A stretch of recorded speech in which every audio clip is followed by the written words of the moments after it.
If you don't like the Marines, get out the Marines and go join the Navy. If you don't like the Navy, get out the Navy and go join the Air Force. Find a fight that you like to fight. But a lot of us are fighting in a fight. And we're saying we're a part of something, but we're saying we're a part of something with our mouths, but our actions is not showing it. A lot of times we say, I'm with you, but as soon as you leave out the church house, you're talking about them. Right. You're down on them. And we're not just talking about leaders, you're talking about church members. Well, guess what? They're your laymen in the fight. That's right. Yeah. So you're saying, am I out of order? And if I'm just talking about my choir member, if I'm just talking about the usher, all of that is order. All of them has an assignment. So if you down one, you're downing your team. And in order to win, everybody has to be on one accord. And guess what? If I get wind that you're talking about me and I have an attitude with you, then me and you are not going to be on one accord, and we're causing discord. And guess what? We can't win this fight. That's right. Come on now. Because now we're out of order. We're out of order. And in order to win a war, everything has to be in order.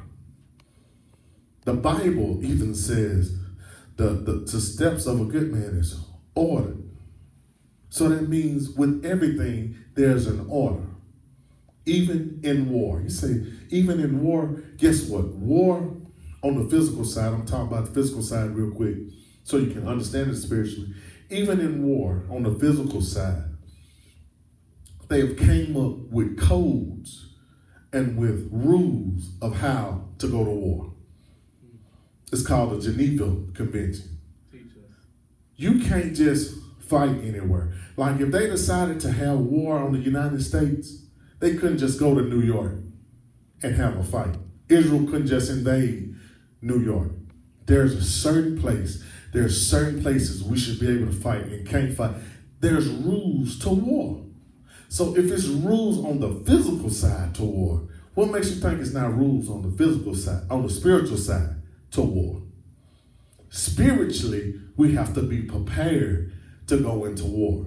And I know a lot of times y'all think about, you've always heard about putting on the full armor of God, and you got to have on the shoes of righteousness and breastplate of salvation. That's what we think about when you talk about war. But guess what? War is a spiritual thing. And then we talk about fighting the principalities and wickedness in high places. Do you know some of those principles are right there in your church? Principalities, weaknesses, wickedness in high places is right there in your church. A lot of people don't know that. They think you're looking to fight the next dimension when the next dimension is right here. The next level is right here. So everything that we're going to fight is right in our face.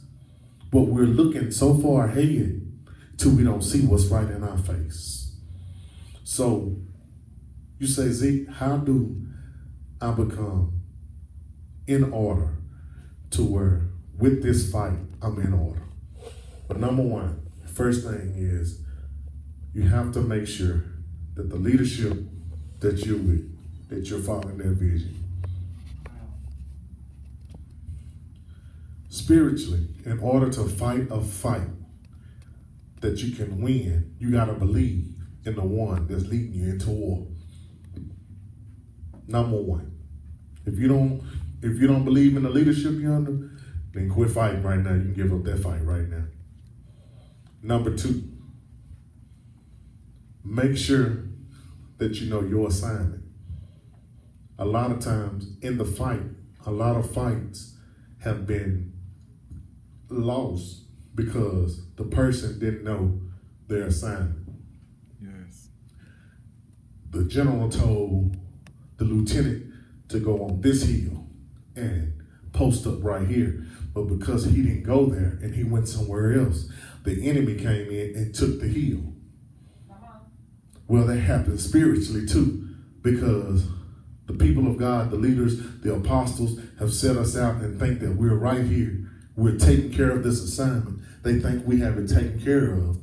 And then when the assignment falls through, they expect us to have fulfilled that assignment, but because we wasn't where we're supposed to be, then the attack of the enemy comes in, and you're wondering why you're losing because you didn't do your assignment. Know your assignment. Number one, be willing to follow your leadership. Number two, know your assignment. And number three, what we have to remember is the number one thing that's going to help us in order of war is we got to stay prayed up. Because when we don't stay prayed up, we allow the enemy to attack us.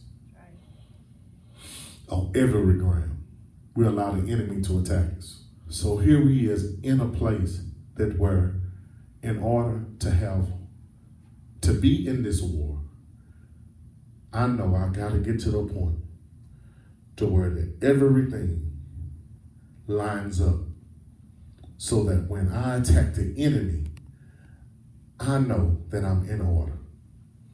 Just like when you get ready to do something, you want to make sure that you have, like when you get ready to, let's say you're getting ready to challenge a credit card company or something about something that's wrong, or a bank challenge them about something that's wrong. You're going to have everything lined up to make sure you know what you're talking about when you face them. Well, you got to be the same way with the enemy when you get ready to fight him. You got to have everything lined up and ready so that when you get ready to fight him, you'll know where you're at and you know your assignment.